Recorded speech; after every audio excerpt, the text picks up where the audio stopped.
And that's understandable, given the country you have grown up in, with a woman governor, a Latina Supreme Court justice, a black president. You've seen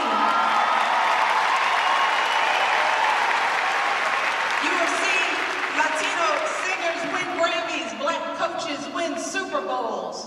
You've watched TV shows and characters of every background. So when you watch a show like The Walking Dead, you don't think it's about a black guy, a black woman, an Asian guy, a gay couple, and some white people. You think it's about a bunch of folks trying to escape some zombies, right? Period. And then when some folks got all worked up about a cereal commercial with an interracial family, you all were probably thinking, really?